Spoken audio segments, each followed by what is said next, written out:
Right, here is the graphic organizer for division, long division, the standard method. This is a foldable, so what I've done is I've already cut it out, and then you can see that I've cut on the dotted line into our example that we're going to use is of this, so you can not go over 9. So essentially this is what I'm saying, like how many 4s can get into the party if 9 is at the door. Okay, so I'm going to skip count by 4s until I get as close as I can to 9 without going over. So I have 4, and then I have 8. And the next one will be 12, and that's too many. So I can send 2 4s into the party. So the answer is 2. Okay, the next step is to multiply. So we're going to open that up. Again, we're going to write what we have. So we have 93 divided by 4. And I've put a 2 up above the 9 because the 4 went into the 9. So the 4 went into 9, that's why the 2 is above the 9. So we're going to think, what is 4 times 2? What is 4 times 2? Well, 4 times 2 is 8. Where do we write that? We write that underneath the 9. I shouldn't have written that subtraction symbol because that's the next step. So step 3 is to subtract. So we're going to open up that tab. And now I'm going to write everything that I have so far. So I have 93 divided by 4. We have a 2. And we have an 8. The next step is to subtract. So we are going to do what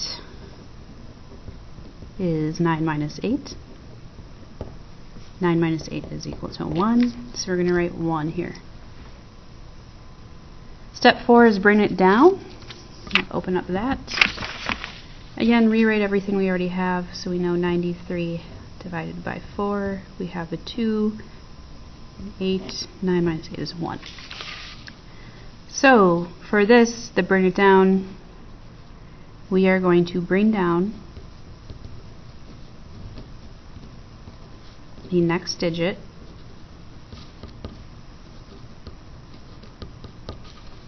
in your dividend.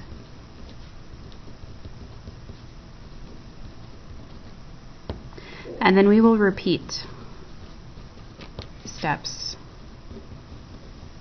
1 to 3 until all digits in the dividend have been brought down.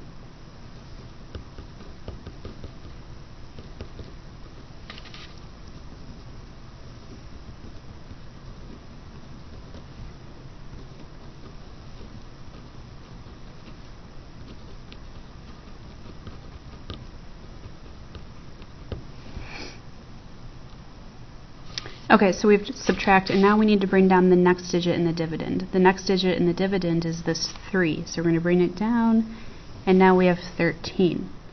Okay, I don't have anything left to bring down, so I'm just going to ask myself, well, what is 13 divided by 4? So now I'm repeating the steps. I'm going back up to step 1, dividing.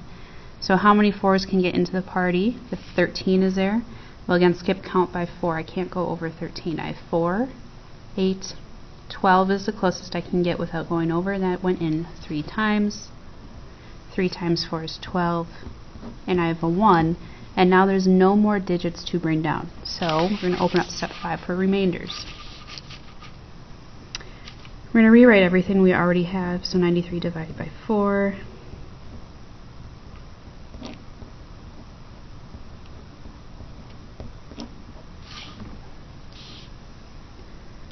I already have that. The difference in the last step becomes the remainder.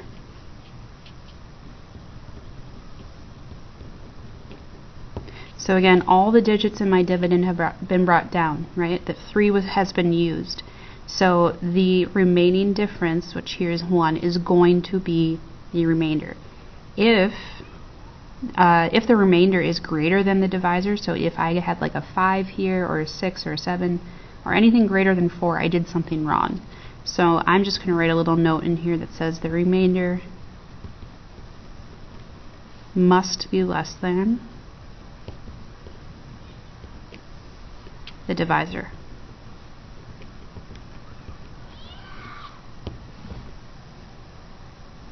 Alright, and then the last step, step 6, which I don't think I saw anyone do on their homework, but a very important step nonetheless, we need to check our work.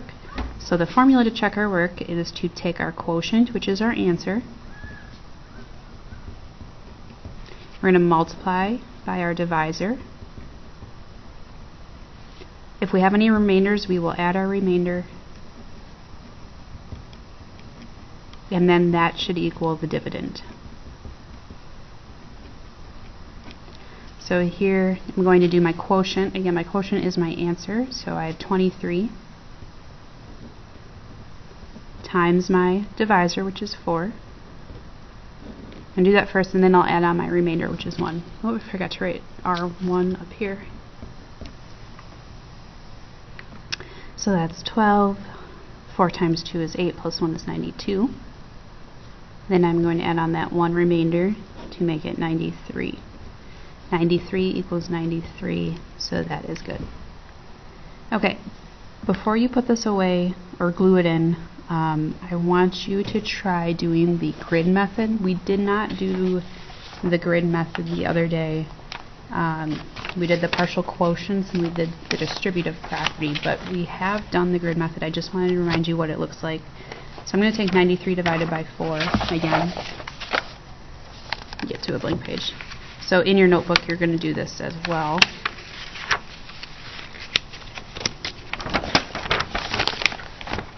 So I have 93 divided by 4.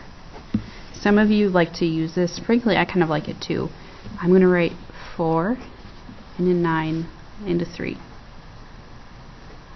Make this a box. Now I need to ask myself how many times 4 can go into 9. 4 can go into 9 twice. We're going to multiply 2 times 4, which is 8. We subtract and we get 1. Now remember, this 1 is going to go up into the 10 spot. 4 can go into 13 3 times. 3 times 4 is 12. And I have 1 left over, and there's nothing left, so that means I have a remainder of 1. 23 remainder 1 is my answer, and that's what we got here as well. So you're now going to glue this into your notebook, and then I think I have some problems for you to do on Seesaw in your notebook. So get to Seesaw, open up those problems, put them in your notebook.